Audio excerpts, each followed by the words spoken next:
നമ്മുടെ സ്വഭാവം എന്താണെന്ന് വെച്ചാൽ, പട്ടിണി വരുമ്പോൾ, ദാരിദ്ര്യം വരുമ്പോൾ, ആവശ്യം വരുമ്പോൾ നമുക്ക് ദൈവത്തെ വേണം.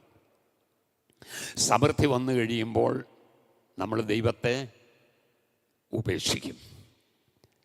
ആവശ്യം വരുമ്പോൾ ദൈവത്തെ അന്വേഷിക്കുമ്പോൾ, സമൃദ്ധിയിൽ ഉപേക്ഷിച്ച ദൈവം നിൻ്റെ ആവശ്യ സമയത്ത് നിന്നെ ഉപേക്ഷിക്കും.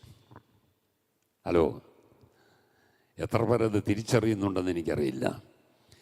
സമൃദ്ധിയിലിരുന്നാലും, ദാരിദ്ര്യത്തിലിരുന്നാലും, താഴ്ചയിലിരുന്നാലും, ഉയർച്ചയിലിരുന്നാലും, ഞെരുക്കത്തിലിരുന്നാലും, വിശാലതയിലിരുന്നാലും, രോഗത്തിലിരുന്നാലും, സൗഖ്യത്തിലിരുന്നാലും ഞാൻ എല്ലാ നാളും യേശുവിനെ അന്വേഷിക്കും. ഞാൻ ദൈവത്തെ അന്വേഷിക്കും. ഞാൻ ദൈവത്തെ അന്വേഷിക്കും. അവരെ വിളിച്ചിരിക്കുന്നത് ബുദ്ധിമാനെന്ന. ദൈവത്തെ അന്വേഷിക്കുന്ന ബുദ്ധിമാൻ ഉണ്ടോ എന്ന് കാണുവാൻ ദൈവം സ്വർഗത്തിൽ നിന്ന് നോക്കിക്കൊണ്ടിരിക്കുക. Praise God. അപ്പം ഇവിടെ ഈ ജനത്തെ ദൈവം മിദ്യാന്യരുടെ കയ്യിൽ ഏൽപ്പിച്ചു എന്ന് എഴുതിയിരിക്കുന്നത്. സ്തോത്രം. ദൈവം അനുവദിക്കാതെ ശത്രുവിനൊന്നും ചെയ്യാൻ പറ്റത്തില്ല. സ്തോത്രം. ഹല്ലേലൂയ. ദൈവം അനുവദിക്കാതെ ഒന്നും ആർക്കും ചെയ്യാൻ പറ്റത്തില്ല.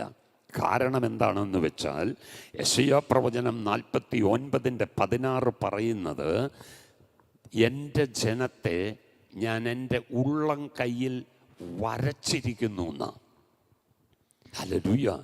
എത്ര സേഫാണ് ഒന്ന് ആലോചിച്ച് നോക്കിയേ. നമ്മുടെ ഉള്ളം കൈക്കകത്ത് വരയില്ലേ? സ്തോത്രം. 72 വർഷമായി ആ വരയ്ക്ക് ഒരു കുഴപ്പമില്ല.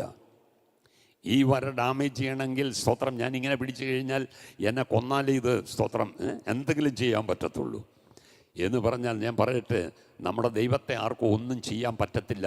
ആ ദൈവത്തിൻ്റെ കൈ, ഉള്ളം കൈക്കകത്തെ ഒരു വര പോലെ ഞാൻ സുരക്ഷിതനാണ്, ഞാൻ സുരക്ഷിതയാണെന്ന് നല്ല ഉറപ്പുണ്ടെങ്കിൽ കരമുയർത്തി ഒന്ന് സ്തോത്രം ചെയ്തേ.